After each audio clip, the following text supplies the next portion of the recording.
बिस्मिल्लाहिर्रहमानिर्रहीम अस्सलामु अलैकुम वरहमतुल्लाहि वबरकातुहू। नाज़रीन मोहतरम, आज हमारे बहुत प्यारे मेहमान हैं फ़हद अज़ीज़ साहब। आज वो ज़रा उनसे डिस्कशन इस लिहाज से भी की जा रही है क्योंकि अल्लाह ने उन्हें रिज़्क़ के हवाले से फ़राख़ी दी है, वुसअत दी है, लेकिन उसके बावजूद भी वो अल्लाह के दीन में बहुत करीब आना चाहते हैं। अक्सर व बेशतर उनके वो सवालात होते हैं जो अल्लाह से क़ुर्बत का ज़रिया बने। तो उनसे मैं मुतासिर हुआ हूँ और इन हवाले से कुछ चंद सवालात मेरे ज़हन में थे, तो उनसे मैंने वक़्त लिया। बहुत शुक्रिया उनका। तो उसके बाद उन्होंने कुछ वक़्त मुझे इनायत किया और उसके बाद चंद जो है बातें जो है वो आपको शेयर करेंगे। लेकिन आज उनका ये कहना था कि मैं फ़ेस अपना जो है वो नहीं दिखाऊँगा, लेकिन नेक्स्ट इंटरव्यू जब आप आएँगे इंशाल्लाह तब मैं फ़ेस दिखाऊँगा। तो ये चंद बातें थी, मैंने कहा आपको अर्ज़ कर दूँ। तो सर, सबसे पहले तो बहुत शुक्रिया आपका। आप खैरियत से हैं माशाल्लाह? जी, अल्लाह का शुक्र है। तबीयत कैसी है? अल्लाह का शुक्र, बच्चे सब बहुत खैर आफ़ियत से जी, जी, माशाल्लाह? जी। तो सबसे पहले तो मुख्तसर सा तारुफ़ करा दें, आपकी मसरूफ़ियत क्या है? फिर उसके बाद चंद सवालात आपकी खिदमत में अर्ज़ कर दूँगा। जी, मैं एक्चुअली पढ़ाई अपनी कर चुका हूँ। मैं एमबीए किया था 2016 में आईबीए से। और फिर ये है कि मैं 2010 में मैंने बैचलर्स किया था अपना। तो उसके बाद जो है मैं अपने फैमिली बिज़नेस में ही लगा रहा हूँ, जो कि सिक्योरिटी का है। और हमारा जो काम है मेरे ही नाम से शुरू है, जो कि 94 से शुरू था। और ये मेरे वालिद साहब ने शुरू किया था, मरहूम। तो जब उनकी 2010 में डेथ हो गई तो ये है कि ज़ाहिर सी बात है मुझे ये इसी काम में आना पड़ा।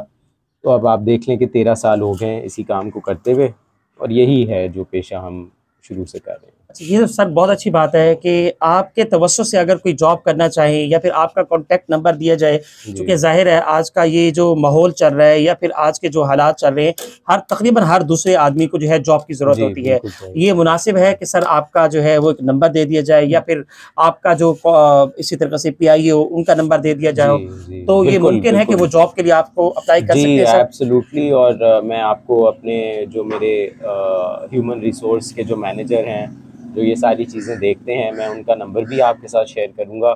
और वो आप बिल्कुल अपनी वीडियो में चलाएँ, एंड इससे किसी को फ़ायदा हो, दोनों तरफ फ़ायदा ही होता है, तो वो हमारे लिए बहुत बेहतर होगा। सर, मैं अब चंद सवालात, ये तो आपका माशाल्लाह से मुख्तसर सा जी, तारुफ़ था माशाल्लाह। लेकिन ये आपका बैकग्राउंड तालीम के लिहाज से जी, इंतहाई अहम है और बाकी भी अल्लाह ने आपको रिज़्क़ में फ़राख़ी दी है, मसरूफ़ियत रहती है आपकी बिज़नेस के लिहाज से। मुझे ये अर्ज़ करना था, ये दीन से क़ुर्बत कैसे हुई माशाल्लाह से, इतनी मोहब्बत, कुरान से मोहब्बत? अक्सर व बेशतर आपका सवाल मुझसे ये होता है कि मैं ख़ादिमों के साथ मेरा क्या रवैया हो, इस्लाम इस हवाले से क्या तालीम देता है, मैं अपने घरवालों के साथ कैसे रहूँ, इस्लाम इस हवाले से क्या तालीम देता है? तो ये अक्सर व बेशतर सवालात जो होते हैं वो मुझे मुतासिर करते हैं। जी। तो ज़ाहिर है हम क्या आपको मुतासिर करते हैं, आपकी पर्सनैलिटी से हम मुतासिर हो गए हैं। तो इस हवाले से ज़रा हमारी रहनुमाई फ़रमा दें, यानी जो देखने वाले हैं उनको भी अंदाज़ा हो जाए कि किन चीज़ों की वजह से इंसान अल्लाह के करीब हो सकता है, कुरान के करीब हो सकता है, आपके लिहाज से, यानी जिसकी वजह से आपकी पर्सनैलिटी जी। माशाल्लाह अल्लाह के करीब आ रही है। वजह क्या है इसकी, रीज़न क्या है जी, बुनियादी? इसकी वजह बहुत सिंपल है, और वजह यही है कि बचपन से एक तो वालिदैन ने बहुत इसमें ध्यान दिलवाया हमारा।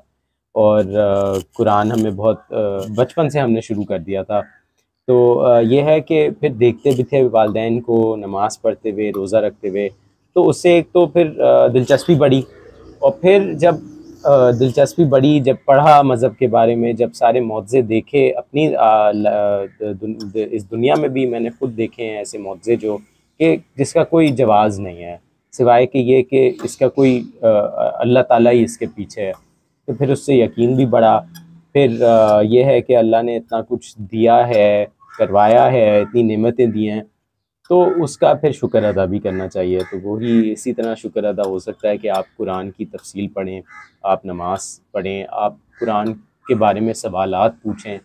और जैसे आपने दीन की हमें तालीम दी, हमें सवालात आते हैं, हम आपसे पूछते हैं, ताकि वो हमें अंडरस्टैंड करने में हमें आसानी हो।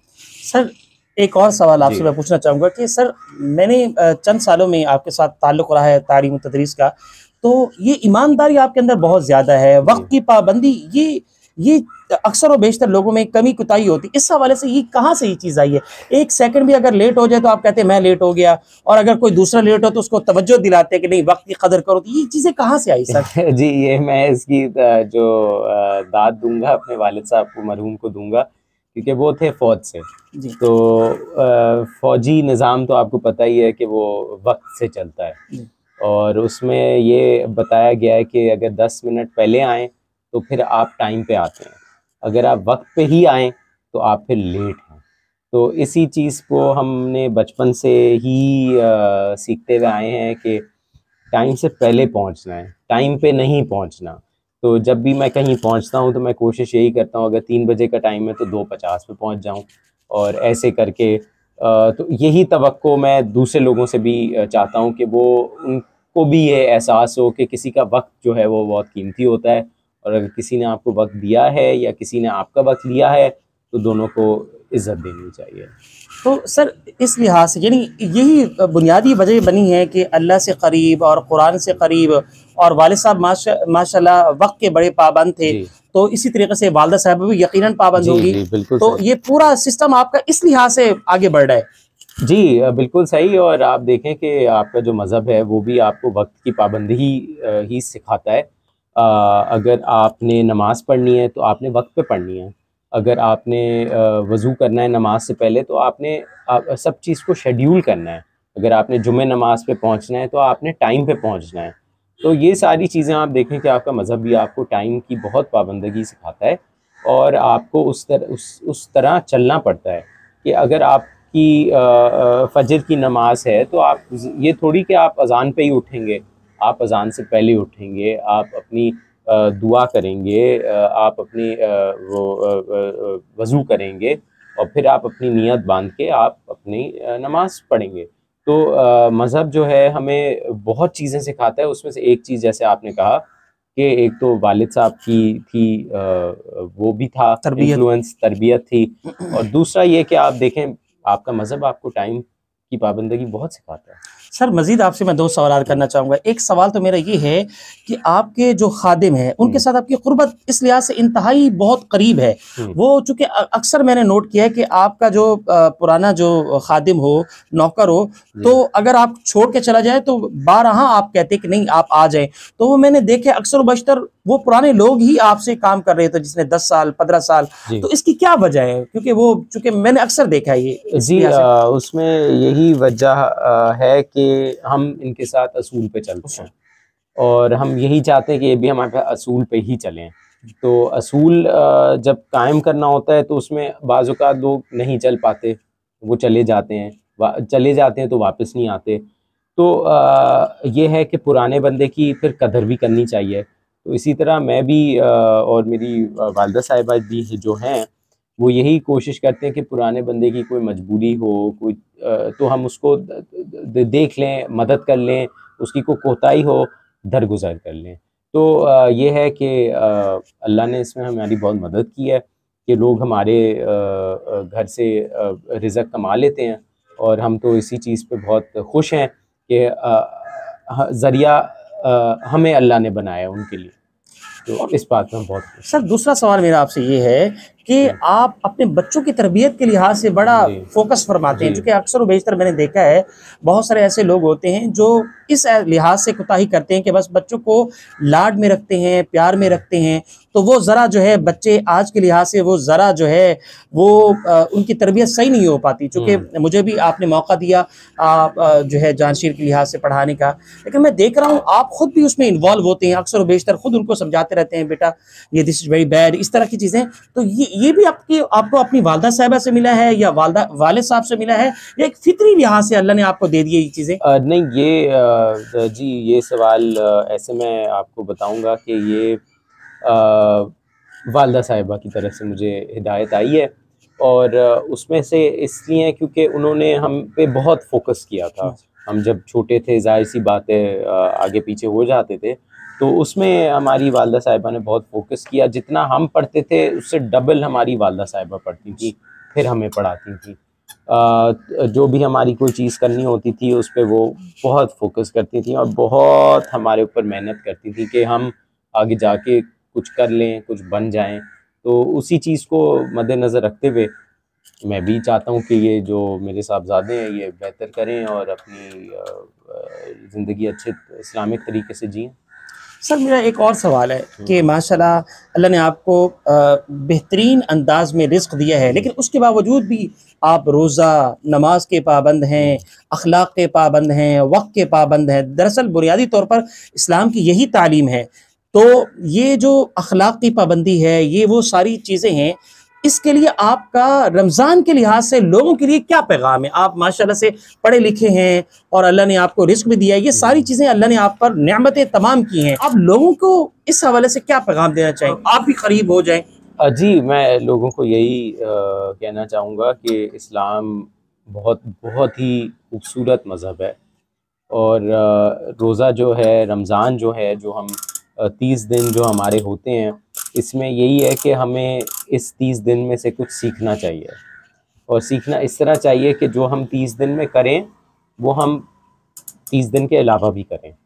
तो ये ना हो कि हम नमाज़ें पढ़ना भूल जाएँ, हम इतना रिज़्क़ ना खाएं कि हम बिल्कुल ही फैल जाएं।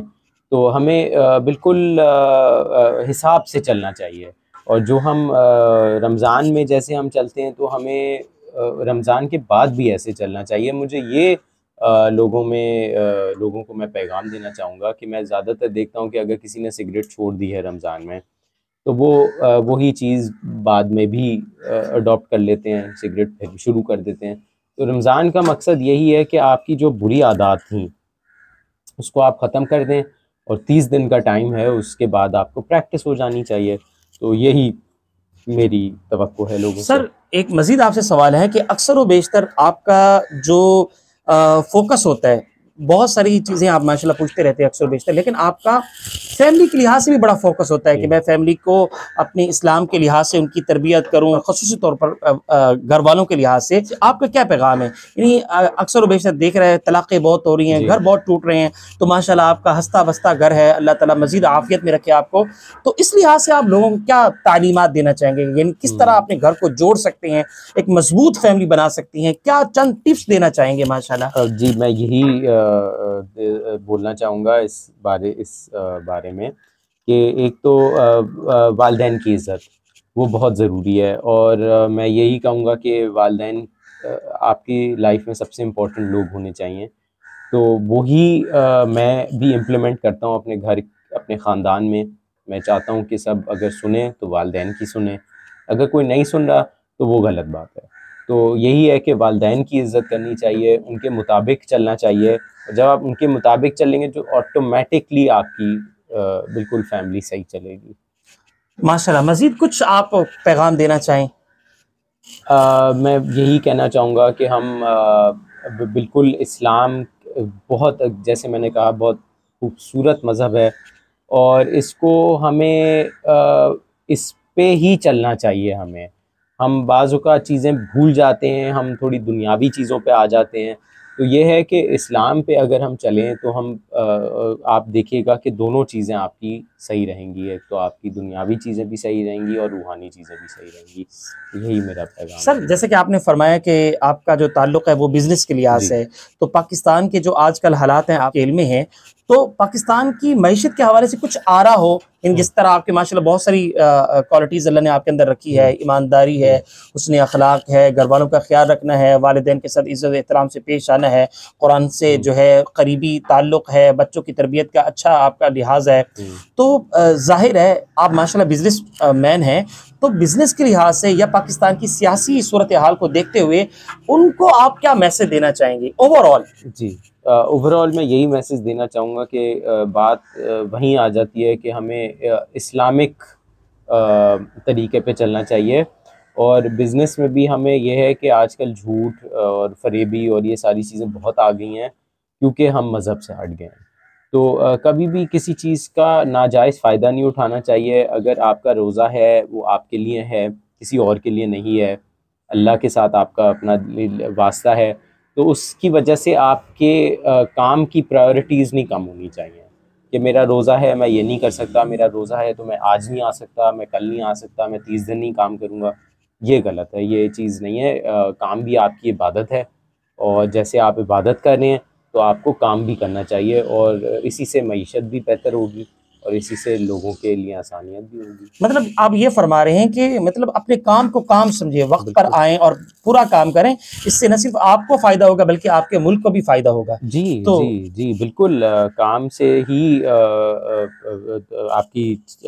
आपका मुल्क बेहतर होगा, मुल्क बेहतर होगा तो आप दीन को भी अच्छी तरह फ़ॉलो कर सकते हैं। तो यही मेरा पैगाम है सबको। माशाल्लाह, बहुत शुक्रिया सरफ़राज साहब, माशाल्लाह बहुत कीमती वक़्त आपने हमें दिया। अल्लाह सुब्हानहू व तआला आपको जज़ाए खैर दे इंशाअल्लाह। इनसे मैंने प्रॉमिस ले लिया है, इन्होंने कहा कि आज तो ज़रा मेरी मसरूफ़ियत भी है, ज़रा थकावट भी है, तो आज मैं सिर्फ़ वॉइस आपको जो है वो उसके ज़रिए से इंटरव्यू दे सकता हूँ।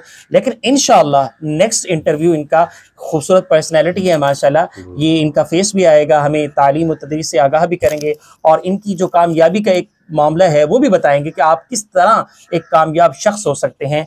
तो मुझे और मेरे मेहमान सरफ़राज साहब, अज़ीज़ साहब को इजाज़त दीजिए, और मेरे छोटे से स्टूडेंट हैं जानशेर माशाल्लाह, उनको भी इजाज़त दीजिए। इंशाअल्लाह नेक्स्ट एक नए कंटेंट के साथ मेरी खिदमत मुयस्सर होगी। तब तक के लिए अल्लाह हाफ़िज़। अस्सलामु अलैकुम व रहमतुल्लाहि